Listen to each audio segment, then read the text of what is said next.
jecha amma kana isiniif qabadhee jiraadhe tiksiidha. Tiksiin kiyyas Macaafa Zakkaariyaas boqonnaa 9 lakkoofsa 9 irraa akkas jedha. Isin yaa namoota Xiyoon guddaa gammadaa. Isin yaa namoota Yerusaalem guddisaatti sagalee gammachuu dhageessisaa. Kunoo mootiin keessan inni qajeelaan inni mo'aan gad of buusee harree yaabii irra ilmoo harree irra taa'ee gara keessan ni dhufa.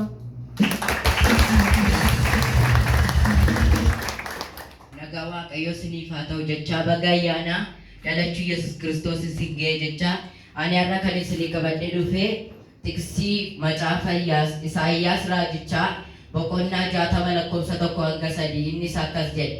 Ifni kee dhufeera, ulfinni Waaqayyoo sirratti ba'eera.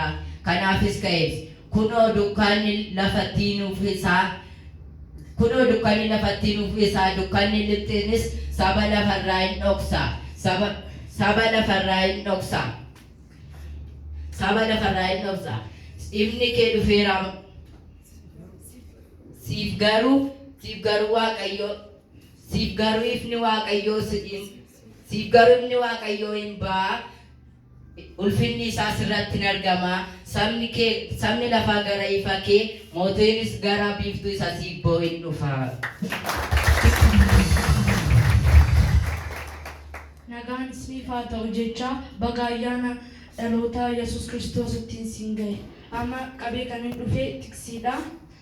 Isaayyaas raajichaa boqonnaa 40 lakkoofsa 3 irraa akkas jedha. Sagaleen namaa lafa onaa keessaa lallabu tokko Waaqayyoof karaa tolchaatii haraa. Lafa duwwaa keessattis karaa gooftaan keenya irra adeemu qajeelcha. Akka moltani jecha ani kan isinii qopheessu Maatiyos boqonnaa 1 lakkoofsa 21. Isheen ilma hin deessi. Atis maqaa isaa Yesuus jettee moggaafta.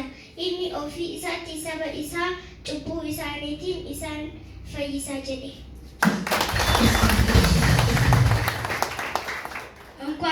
እንኳን ለመድኃኒታችን ኢየሱስ ክርስቶስ ልደት እንኳን አደረሳችሁ። ሉቃስ ምዕራፍ 2 ቁጥር 11 እንደዚህ ይላል። ዛሬ በዳዊት ከተማ እርሱ ኢየሱስ ክርስቶስ ጌታ ሆኖ ተወልዶላችኋል።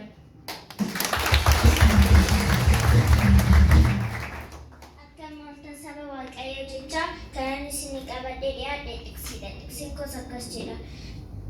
Luqaas boqonnaa 1 lakkoofsa 29 Maariyaam nagaa kana yommuu dhageessu yaada dhiphatte kuni maali jechuun of gaafatte.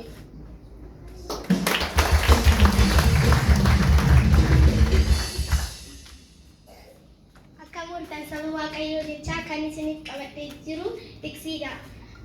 Har'a mandara daawwititti fayyisaan isiniif jalateera. Inni immoo Kiristoos goofticha.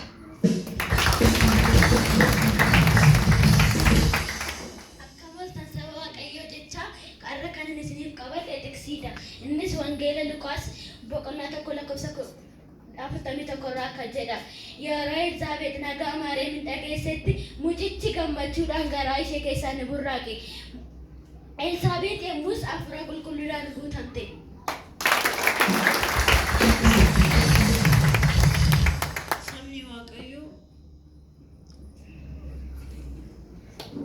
Sabni Waaqayyo nagaan isiniif haa ta'u. Baga ayyaana Yesuus Kiristoos dhalachuutiin sababeeffachuudhaan tiksii kana isiniif qabadhe Luqaas boqonnaa 1 lakkoofsa 28 innis akka jedhu. Ergamichi isheetti mul'ate Waaqayyo gooftaan si wajjin jira oo nagaan siif haa ta'u yaa ayyaana qabeettii ittiin jedhu.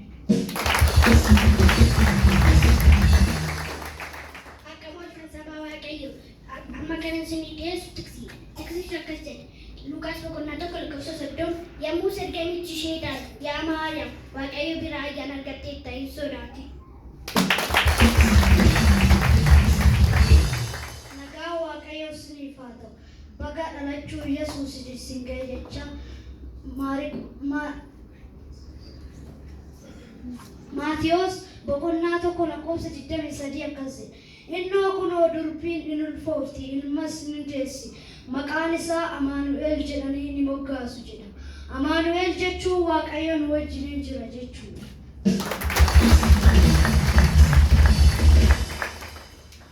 Galatan saba Waaqayyo amma kanan qabadee isin dhufe tiksiya Luqaas boqonnaa tokko lakkoofsa 31 kunoo hin ulfooftaa ilma sindeessaa maqaa isaas immoo Yesuus jedhii moggaasi inni guddaa ta'a ilma abbaa isaa jedhee waamama Waaqayyo gooftaanis teessoo abbaa bineelsa Daawitiin kennaaf mana Yaaqoob irratti bara baraan ilma barri mootummaan isaa dhuma hin qabu jedhe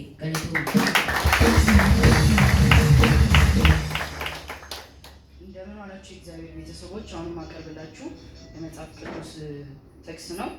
የጥቅሴም ርዕስ ዮሐንስ ወንጌል ቁጥር 1 ምዕራፍ 1 ቁጥር 3 ነው። ሁሉ በእርሱ ሆነ ከሆነም ነገር ሁሉ በስተቀር ያለ እርሱ የለም።